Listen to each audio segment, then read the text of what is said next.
What's up, listeners? Thank you for tuning in to the Figure It Out podcast, Figure It out. podcast. where we figure everything out from business, social media, marketing, and more, because we are always living that marketing life. Living. That marketing life. On this podcast, we fuel marketing through education, inspiration, and motivation. Fuel marketing. Thrill. Education. Inspiration. And motivation. I am your host, Frank Yenzi. On today's episode, our guest tells us how he went from Ottawa to the corporate side of pro sports in Toronto. He studied at Algonquin College for business management, marketing, and sports business management. Through there, he was an intern for the Ottawa Senators, then found himself an opportunity to work with the AHL's Toronto Marlies. Now he provides individuals and businesses with solutions to the many challenges and opportunities that exist by using the power of sports and entertainment. He is currently an account executive at MLSE, Maple Leaf Sports and Entertainment Partnership. Ladies and gentlemen, Matt Pullen. Welcome to the Figured Out podcast, Matt Pullen. How's it going, Frank? Good, I'm excited to have you here. Thanks for having me. Sweet, so can you tell us a little bit about yourself and your journey from Ottawa to Toronto? Lived in Ottawa for the first 23 years of my life. Kind of figured out maybe when I was 18, 19, 20, around then, I wanted to live in Toronto at some point and just kind of had to figure out how I wanted to get there. That's what kind of led me here. Took the sport management program, obviously, and landed a job with MLSE and been here for the last 3 years or so of my life. How did you go from business management to sports business management? So when I was in high school, so grade 12, I was kind of looking to see what I wanted to do next. And I stumbled across sport business management. And I didn't really know what it was, but I knew I liked sports. And I didn't really have an idea of sort of what I wanted to do at that point. I just wanted to do something in business. So I found sports business management. At the time, there was a handful of schools that offered degrees and programs in sport management. So I was looking into it. The big one is Brock. A lot of people go to Brock. Laurentian University in Sudbury has one as well. And then I found one in Ottawa, where I lived, Algonquin.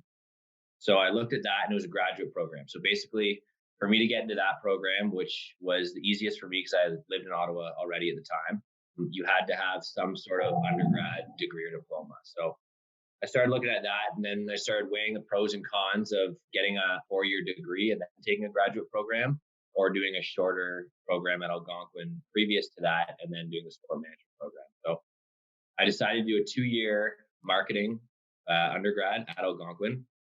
So did that in 2 years. And then I worked for 2 years, kind of save up some money because the sport management program was quite expensive.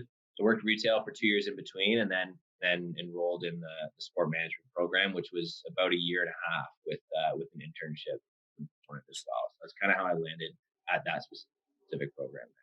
Do you actually, it sounds like you put like a lot of time into like, okay, first I'm going to do this, then I'm going to have to do that.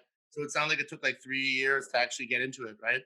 Yeah, I had to map it out a little bit That's cool. for sure. So basically out of high school, I kind of set out this plan of this is what I was going to do. And this is sort of the year, how old I wanted to be when I was finished it all. So I figured out it would take 2 years to get the undergrad diploma. And then I mapped out about a year or two, depending, to work and save up some money for the program because it was expensive. And then about a year and a half to finish. And then August of 3 years ago is when I kind of wrapped it up and then came here. What's his name?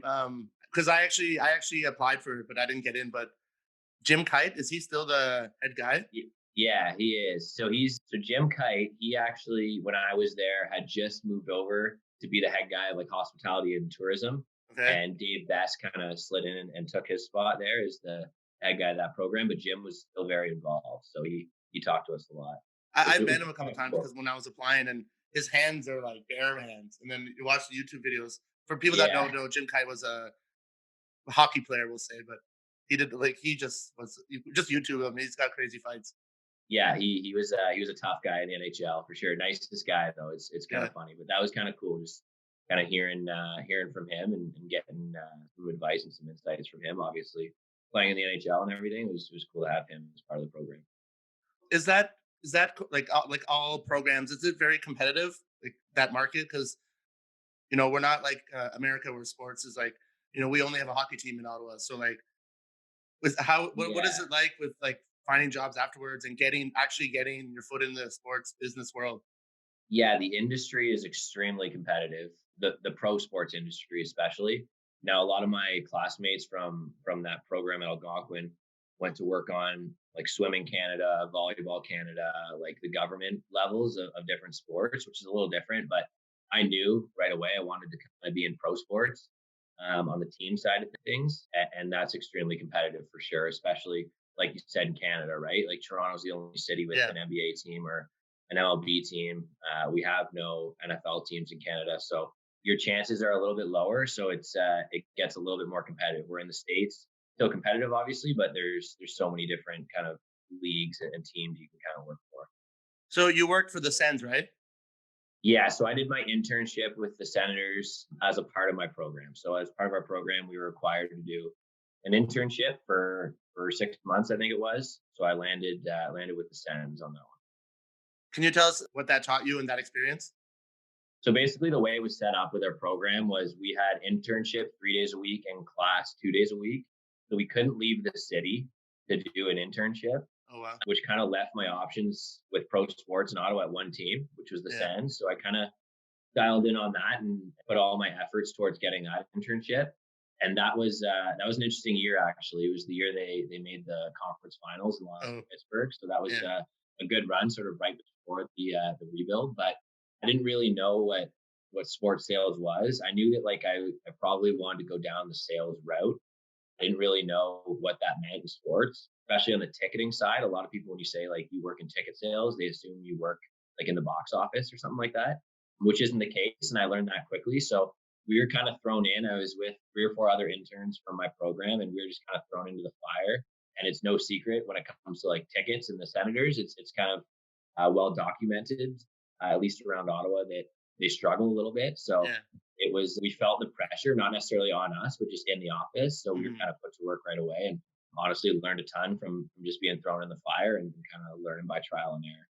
So how did that? So that gave you experience to get in the door for MLSE. So how did you end up there? While I was working with Stan, like I grew up a Leafs fan in Okay. Ottawa. I knew I always kind of wanted to work for the Leafs if I was going to work in pro sports. That was kind of the dream. I just wasn't sure how long it would take Yeah. for me to get there. And then Toronto, I loved the city. So I kind of had my sights set on MLSE from the start, but started to try to make some connections about halfway through. So I saw an opening with about a month or 3 weeks left in my Sens internship. I just started reaching out to people on LinkedIn who worked at MLSE, like hiring managers and stuff like that. Just like asking them about the role and just kind of starting the conversation. And a few of them I had chatted with previous to me actually applying and just kind of reconnected and let them know that I was looking at applying and I think it'd be a great fit and ask them to connect on email or just kind of go back and forth on LinkedIn. And then I got a call to come in for a group interview. And actually my MLSE interviewing um, sort of process, it was very long and painful. So my first group interview I had in April of that year. So I was still finishing up my internship with the Sens because that's the year they made that playoff run.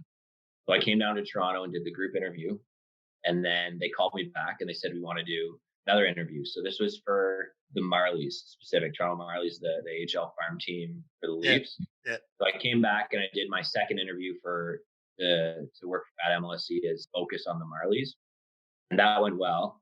And then I was kind of waiting. And then they called me and they said, hey, we went with someone else, but we really like you. You're kind of next in line if something else comes up. And we think something else might come up in the next couple of weeks or a month or so. So I was kind of applying to some other places, kind of waiting. And then they called me back and they said, hey, there's an opening with the Raptors 905 team, which is a farm team for the Toronto Raptors. Yeah. I was like, okay, cool, interesting. I'd be interested in that. So I went back to Toronto again. This is the third time for another group interview. So is my third interview. So I did another group interview, and then they said they liked me, so they brought me back for an interview with the Raptors 905, like team, their managers. So that was my fourth interview, and then by that time, I got another call from the hiring managers from the Marlies. So my first round of interviews, and they said, "Hey, that opening popped up. We want you to come back and we want to chat with you." So this is my fifth interview now. Yeah. Now we're into like almost July. So it started in April and now we're into July. And then they ended up offering me the role on the Marlies team. So I took that after the fifth interview, and then I started in August. From April to August, I was kind of just interviewing, and then finally got to start in August. It goes to like it even goes longer when you had this plan, this dream, this roadmap of like, I'm gonna go to marketing, I'm gonna go to Algonquin for marketing, I'm gonna work a Yeah, couple years to save money, I'm gonna go do the Algonquin course, I'm gonna do the internship, I'm gonna go back and forth with these interviews, I'm gonna reach people out on LinkedIn. Yeah, you did it, man. You did everything you had to do to get where you are. for sure. And it wasn't like a straight line either. Everyone says this, but the roadmap sort of goes ups and downs and kind of Yeah. loop de loops and goes all over the place. But it worked out. But yeah, it was like a 5 year process, or even longer than that, dating back to kind of grade 12 in high school when I was looking at what I wanted to do. But it was stressful, that interview process, for sure, Mhm. because I was like so close to sort of my dream and my goal, and Yeah. just couldn't quite get there, and then finally broke through. So what was the role for with the that you ended up getting first job in Toronto? Ticket sales for the Toronto Marlies. For those who aren't familiar with sort of the system, the Leafs are playing the NHL, and then the Marlies are the AHL affiliate for them. The Leafs don't really have a sales staff because they're filled every night with season ticket holders. There's no seats to sell. But the Marlies, on the other hand, obviously has seats to sell. So I was focused on that, just basically, to simplify, like filling the building. So selling season seats for the Toronto Marlies. A big focus of ours was group sales. So getting large groups of people, whether that's a company outing, getting schools in the area to come attend a game, minor hockey teams, stuff like that, just groups of 50, 100, 150, even up to like 500 sometimes out to games. So it was just a bit of a volume play for us, was sort of where we still do spend a lot of our time on that brand. So how much of that is selling and then marketing? And like, because I don't know how much you hear about it, but it's always like marketing, selling aren't the same thing. They're two different departments, two heads, Yeah. two approaches. So how does that work for you? Like you're trying to get bodies in the building, trying to get a lot of bodies in the building, and like, So marketing as it relates to ticket sales, basically marketing focuses on single game ticket purchasers. So people who just go on Ticketmaster and buy a ticket for them and their buddy, or them and their family, for a certain game, a single game. So that's all marketing. So that's like email marketing and like website banners and social media marketing, that kind of thing.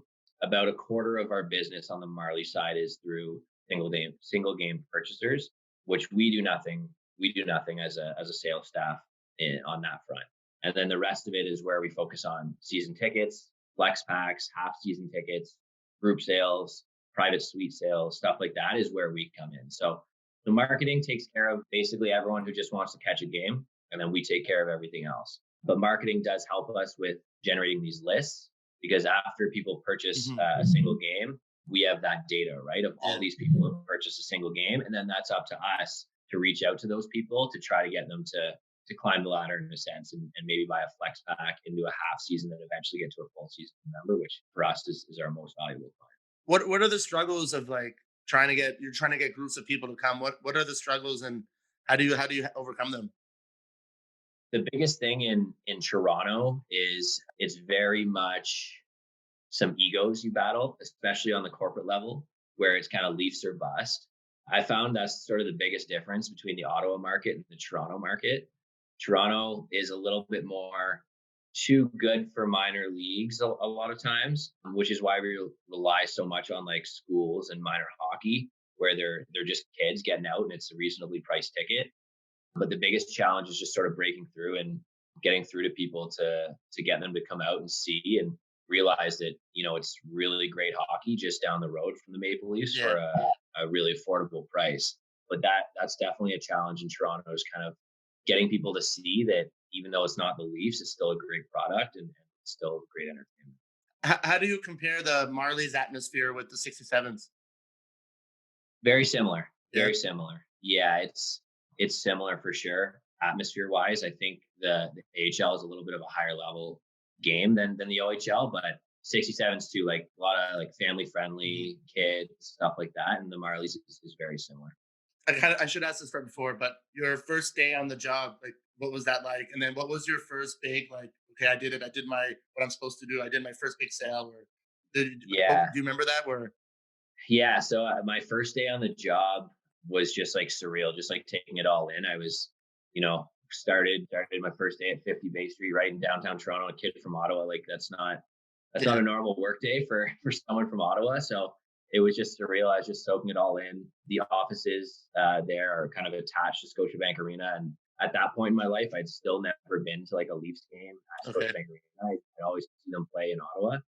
So it's kind of cool just seeing the empty arena with the Leafs logo on the ice as a Leafs fan. That was just like amazing. And seeing all these people and how they operated and how good they were at their job and their professionalism and the integrity and professionalism and of MLSE and just sort of how elite they were in the sports world, it was apparent right away. So that was really cool.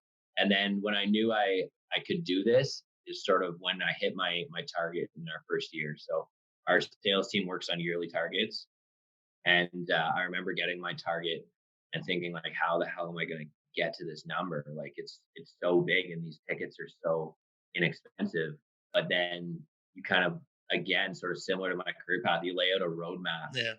of how you're going to get to that number. And it's obviously not going to come all in the first months, but slow chunks. And you want to be here by this point, and you want to be 75% the way there by this point in the season. So you kind of give yourself check marks along the way. And then when you hit it, it's just like, okay, I can do this. I figured it out, or I can stick around and kind of grow on this number year after year.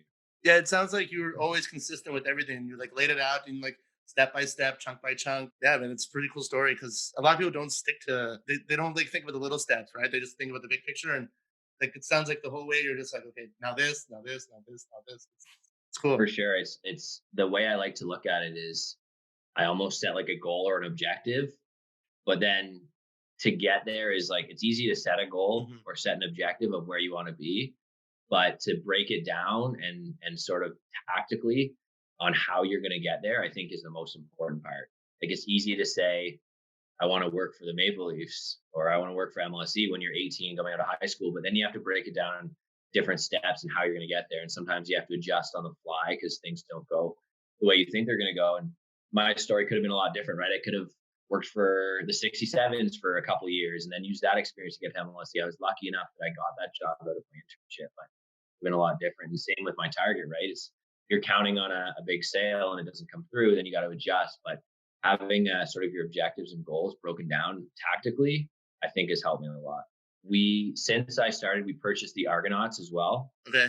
So CFL team, sort of similar to the Sens in the sense that it's well documented that they don't sell out every game. We'll put it that way. So as soon as they were purchased, a lot of the company's focus went towards them on like how are we gonna turn this team into a sellout CFL team in this city. So I still carry a book of business with the Marlies. I still work on that brand a little bit. I have a little bit of a book of business with the Leafs with the little inventory that we do have. But a lot of my focus past year or so has been trying to help the Argos build up to that team and that brand that we know it can be that sells out CFL games in the city. So that's been a big focus for me and a big focus for the company as well in the last couple of years since that acquisition. Why do you think teams have struggles getting people out? I think I can speak for Toronto. I think that it's a little bit of a crowded marketplace in the sense that we're competing for entertainment dollars, not just in the sports industry, but restaurants, bars, Yeah. events, everything, all the entertainment you have access to, concerts, which we play a part in concerts and we have a whole live division, but it's still there's so much entertainment and only so many dollars to go around that we're kind of competing for that dollar. I think the CFL is very successful in Ottawa because I don't know that there's much else going on in the summer in Ottawa. There's some stuff, but as far as entertainment goes, there's not nearly as much as there is sort of in the GTA and in Toronto. So that's the tough part for teams like the Argos and the Marlies. It's been getting a lot better since MLSE purchased the Argos. We've been kind of on in the right direction. So it's hopefully we'll get there soon.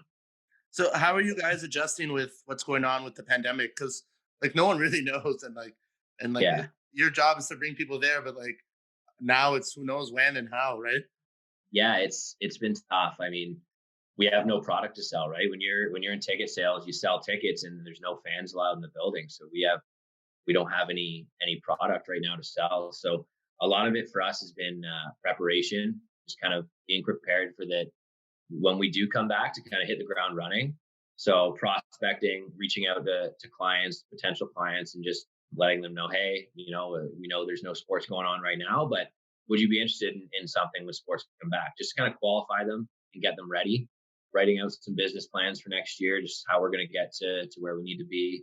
And then a lot of collaboration and innovation within our department. So just kind of coming up with some new ideas, sharing ideas with each other, and collaborating with people we may not collaborate, cross brand, cross department, whatever that may be, just to kind of better ourselves and like I said, just be as prepared as possible for when this ends. But I'd be lying to you if I didn't say it's been tough for sure. Yeah, it is tough because no one knows and what is going to happen, and who knows how long. And like, what if it Right. just becomes Yeah. what if it just becomes just a pay-per-view thing, or you're gonna have to Yeah. make I more mean, money on like through broadcasting games? So I don't know. it's a challenge, especially because like we know as much as the fans, right? We don't know when they're going to be back, so it's tough to answer a lot of questions that are being thrown at us right now. But we're confident that we'll be able to stay alive and come back stronger than ever. We think that when sports do come back with fans, the demand for sports and live sports will be as high as ever. So we're excited for whenever that is, whether that's in the fall or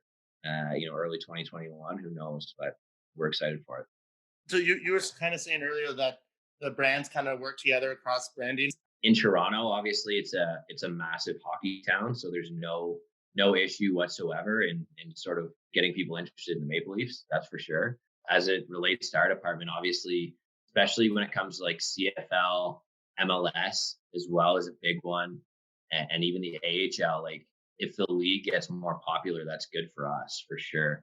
We kind of support any sort of league marketing or league initiatives that'll make the league more popular. I think that's especially in the MLS as that league grows, that's only good for us as TFC. So as MLS soccer becomes more popular, it gets easier for us to sell out our games here in Toronto. I think it's pretty cool that all the major sport teams are under this huge umbrella. Because Yeah, just the Jays. We're missing the Jays, but that's other than that, it's all in Toronto, which is cool because I sort of get experience or learn about all these different leagues and brands and teams while working at one company. And I don't think there's many companies out there that have this many brands under one umbrella. Like MSG has obviously the Knicks and the Rangers and some of their affiliates, but NBA, NHL, MLS, CFL, AHL, G League, like it's very rare. I don't know if there's another company in North America that has that many brands under one umbrella. So it's been awesome to kind of be there and soak it all in all at one time versus having to maybe bounce around and learn about it. so now you're more experienced and you've had success and you've seen the different departments and the different pro teams doing what they do. How do you soak it all in and then use it for your projects? The nice part is, like you said, there's so many teams under so many umbrellas, which means we have a big staff. So our leadership team, we have, a good number of directors, a lot of managers from different backgrounds and different perspectives with different experience. So just being able to kind of take little pieces from these people who have been in the sports industry for 10, 15, 20 years and having so many different people in the department to take little tidbits of knowledge and just sort of learn from their experience and then kind of apply it myself has been beneficial. I think when you're working with a smaller organization that owns one team, you have maybe two or three managers in ticketing at most, and maybe a director or two directors, and then maybe a VP. So you're learning from less people. Where at MLSE, I've been able to learn from so many different people with so many different perspectives, which has helped me, I think, tremendously. MLSE, and I saw they had a job post for months ago, but I looked and it was actually like I was telling you in our emails that I lived in China, so I learned Mm. Mandarin, and I love to watch how I love to compare North America marketing with Chinese marketing. And Mm. I actually saw it was a job post for the social media coordinator, but for it was for the Raptors, but it was for they wanted someone who can speak Chinese and has Chinese social media like experience and make memes. So that was literally in the job there. I was like, oh, this is perfect. Like I've done this, you know? Yeah. Yeah, And MLC is very, very progressive in that sense, where like we're not afraid to hire positions that maybe don't exist around the yeah, league.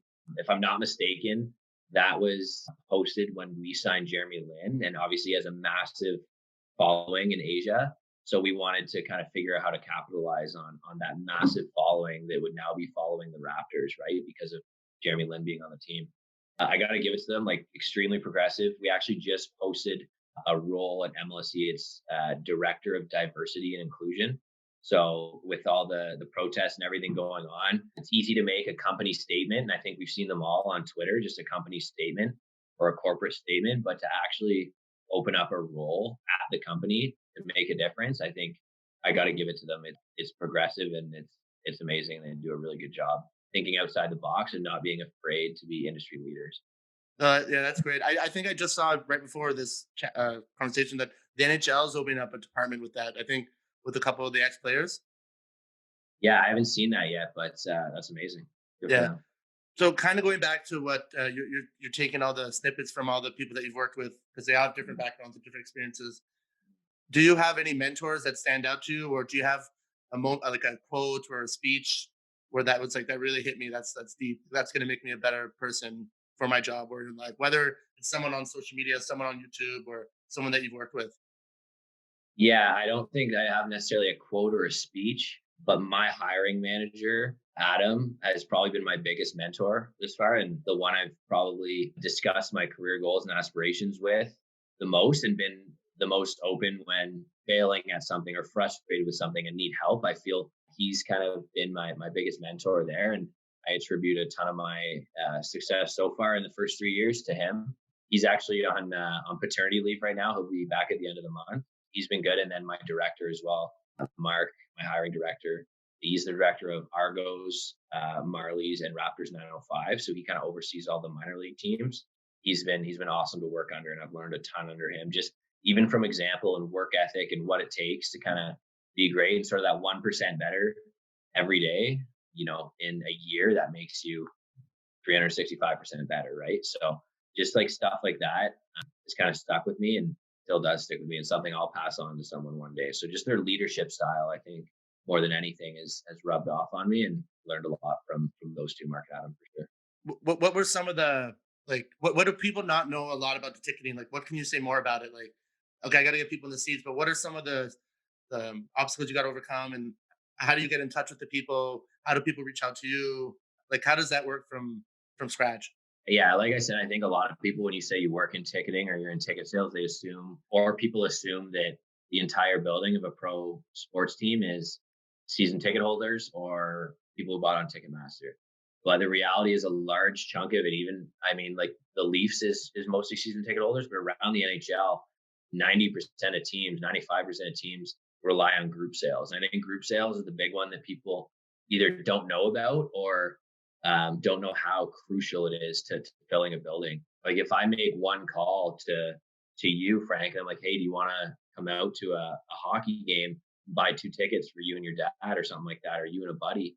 You might say like, yeah, that's great, and I have that sale for 2 tickets. Or I can make one call to a principal of a school down the road and say, hey, do you want to bring out 600 people to a hockey game, bring out the whole school? That's better use of my time and resources and True. is more effective, right? So that's why we rely so much on group sales because you can knock out like 500, 600 seats in one phone call with one client. There's no other way to do that, right? So we spend a lot of time on that, and then we sort of break it down by pillars. So we have our college university pillar. So we do a ton of stuff with them. Our schools pillar and our youth sports pillar are probably our big three. A little bit deeper than just making a call and saying, hey, do you want to come out to a hockey game? Because the thing with group sales is oftentimes they come for the experience you offer them more so than the team, because not all 600 people are going to be a fan of that team, right? Hmm. So what we would offer them, for example, college university is one that I've spent a lot of time on in my 3 years here. But how can we offer them value and then also have a hockey game as a part of that experience? So, for example, we'll do a career forum. So we'll have our senior VPs or directors, even on the hockey ops side, like director of scouting or head of training, that sort of thing, speak to these college students who maybe are interested in the sports industry. So you get 500 college students down to the arena to hear from these high level executives at MLSE about how to break into the sports industry and their path. Oh, and then there's a hockey game afterwards as Yeah. well. Is how it's framed, right? So we're getting them into the building and they're enjoying our games and they're exposed to our brand, but we're offering value beyond just the game. And the big one for minor hockey teams is bring out your team and all the parents and maybe grandparents as well. And if you bring out a minimum of 60 people to our game, then we can have the kids stand on the blue line with the players during the national anthem. That's what we call a fan experience. And that's where our group sales are kind of centralized around these fan experiences.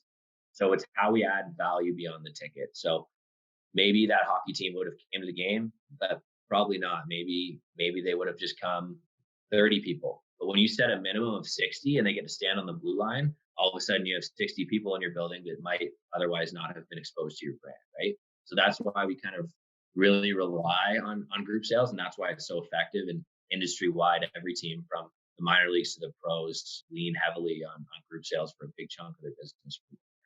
I went, like, I didn't go to a 67 game for 8 years, and I actually went like right before all this pandemic stuff happened, and bought the tickets. One ticket sale guy, and a couple days later, this guy calls me and he's like, "I'm so and so from 67s. I just want to say thanks for coming to the 67s game. Thanks for supporting. If there's anything else, let me know. Here's my number." And I was like, "Wow, this is really nice." You know what I mean? Like, so how Yeah, do you how do you deal with, like, you said you got to build a relationship and earn the trust and bring the value. Like, how important is that, and how do you do it? it's huge. I think building the relationship it's relationship selling. It really is. And like you said, like you're like, oh, this is great. Like everyone wants to say, like, I got a guy, I got a ticket Yeah. guy, right? Like especially in Toronto, like, oh, you need Raptors tickets? It's like I got a guy. So I just try to make myself that guy for as many people as possible. The bigger sales for sure, we go above and beyond to build that relationship. And I have clients now that are just every year. I know at the beginning of the year I can give them a call and be like, hey, what date you looking at for your event this year? Right. It's like it's at that point now, which is huge because that means I have to hunt less, right, for new business because I've got like a foundation now and going into my fourth year of clients that I've built relationships with. And So from everything that you've said, you've done. You were consistent. You were strict. You had a plan. You did all the right things. Like, I usually ask people this, like, what would you tell your younger self? What would you have done differently? But like, it sounds like you've pretty much done everything you had to do. But is there anything that you wish you learned, or you would invest the time in, or something like that? I would have done my schooling a little bit differently. I think I probably, if I had to redo it, I probably would have done the 4 year degree at Brock or Laurentian rather than doing sort of the 2 years and then 2 years working and then a year at Algonquin, just because it took me about the same amount of time. It didn't, in my head, when I was 18, 19, I was like, okay, I'll do 2 years and then 1 year. That's less than 4 years. So I'll get to where I want to be quicker. But I ended up having to work for 2 years in between just because it was expensive and it ended up taking me 5 years. So I think if I was to redo it, I probably would have done one of the 4 year degrees at one of those schools. And the other reason is it worked out for me, but the program at Algonquin, like I said, we did our internship and our school at the same time. So that restricted us to just Ottawa. Whereas a lot of the other programs, it was school 5 days a week and then internship 5 days a week. And you could go anywhere. So I could have done my internship at MLSE, which maybe would have helped me. And like I said, I landed where I wanted to be anyways, but maybe that would have helped me get there quicker. I don't know. Or I could have gone to the States maybe and learned about how they do things. And it just would have given me more options because I think I would have been stuck if I did not get that internship with the Sens. Then that leaves me, I could do like red, black, 67s, but after that, that doesn't really leave me much in Ottawa, right? So it worked out fine and I got a little bit lucky. I definitely got lucky throughout the way, kind of the internship with the Sens and then MLSE right out of school, but it could have gone a lot differently. So what would you tell the young people trying to get in the industry, or marketers or salesmen, or you know Yeah. It sounds cliche, but like you're probably not going to get a job in sports by just applying and interviewing. You have to make connections. And people reach out to me all the time, students or people just sort of trying to break into the industry out of school, just to grab a coffee, just to chat. And that way they know somebody and it exposes them. And my manager, my hiring manager, goes for coffees like every week with people, just trying to get to know them and get to know the industry and try to put themselves on the map. So when that resume does come through, it's like, oh, I recognize this name. I grabbed coffee with this guy. You know them a little bit. The amount of people that have gotten jobs at MLSE through like these career fairs that we put on, and they network with speakers afterwards, and then get in touch with somebody else who refers them to somebody else, and then they get in. Is the numbers astronomically high. It's I don't think there's a single person that's gotten hired since I started that just like applied online and got the job, right? So making those connections is key in this industry just because it's so competitive. So yeah, you would tell everyone is connect, network, get in touch, As get much as business cards. possible, especially right now, right? It's an easy excuse to be like, hey, it's COVID, I can't grab a coffee with everybody. Yeah, But look at me and you, right? Like we're yeah, chatting, so it's ask someone to do a quick Skype or Zoom or WebEx, whatever it is. Like people are open to that, especially right now with a little bit more time on their hands. People are. I've never had anyone in this industry say no to a coffee, and I'm still networking now, 3 years in with people within my department, just getting to know them, trying to figure out where that next role is, right? So it never stops. So start early and often for sure. perfect. Well, we'll wrap things up with two more questions, and then what would be the one takeaway you'd take from this whole conversation for people to like? What would be like the one summary of your experiences, strategic approaches, your story of anything? I would say set a goal and figure out how you're going to get there. Figure it out And podcast. exactly, yeah, it's Sorry, go on. perfect, right on theme. So set the goal and then don't stop there. Build out a roadmap, figure out checkpoints along the way, and your chances of getting to where you want to be are going to skyrocket if you do that. So just yeah, set a goal and be consistent. Do the little things. Exactly. All right, we'll finish off the last question. It's kind of a fan question, which I'm sure you probably get all the time from your friends, but whatever. Yeah. Best young Canadians, like I want to work for the sport team of, you got Yeah. there, you're working for them now. What is the one fan moment like that you had from everything, meeting a player or being part of something, being at an event, anything like that?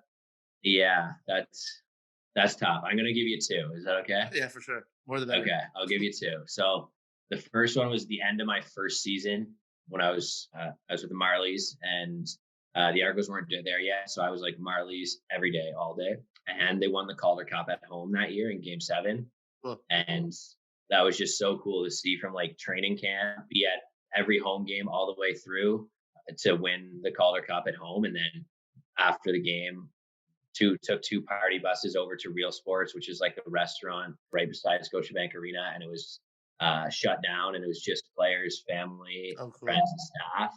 Just champagne everywhere. The cup was everywhere. I got to drink out of the cup, and that Cool. was just so cool as a sports fan to kind of be a part of those celebrations. If I had to pick, that's probably number one, and then close second is just the Raptors winning last year. That was about as cool as a ride as I think I'll ever be on, watching them go all the way to the finals and win. And I was actually at the game in game 5 in Toronto, hoping they could close it out, but Yeah. couldn't do it. But wanted to go in State 6, and we partied just like they were at home. So that was just as fun. Where were you when they won? Like when they actually beat the Warriors? So I was in Jurassic Park for Game 6 against the Warriors, and a really cool thing MLSE does actually is once you get to round 2 of the playoffs for the Leafs or Raptors, they send staff on planes to some away games. So there was a bunch of our staff that actually got to go to Golden State Oh, wow. to watch Game 6, and I was praying my name got drawn, but I wasn't so lucky. So we went to Jurassic Park with some other colleagues and enjoyed it there, and then sort of did the same sort of thing as the Calder Cup. Just went across the street to Real Sports after, and it was closed off, and it was just staff and family and friends there, and we had a big party there. So that was awesome. So last question: Did you guys get a like? Who gets the rings? Like player We wise? did. We got a ring. I've got a Raptors ring, a Marlies ring, and a TFC ring so far. So ring collection's getting. You actually got those rings? I got the rings. They Yeah, are you're living the tiered. dream. So tier 1 would be like GM, like players, like coaches. And tier 2 would be like chief executive, like CEO, like all the C-level executives. And then tier 3 would be like the rest of us. So we got tier 3 rings, which is awesome. They were not cheap, and the company took care of them for us. So I gotta give it to them because there's a big staff, so there's a lot of rings going out. That's pretty cool, man. It's good. So hopefully that Leafs ring is the one I saved my ring finger for that one. So hopefully that comes sooner than later. So yeah, thanks a lot, man. It was a great conversation, great insight. I loved hearing the behind the scenes kind of stories and what you have to do to what you did to get from you had from nowhere to then you got to where you want to go. Now you have 3 rings. Yeah, 3. Still missing that Leafs one though. That's the big one. Okay, man. So we'll call it off. And once again, thanks again. I appreciate you taking the time, and it was great to hear your stories and have this chat with you. Thanks for having me, Frank. Appreciate it. To connect with Matt, go to LinkedIn. You can find him, Matt Pullen, MattPullen.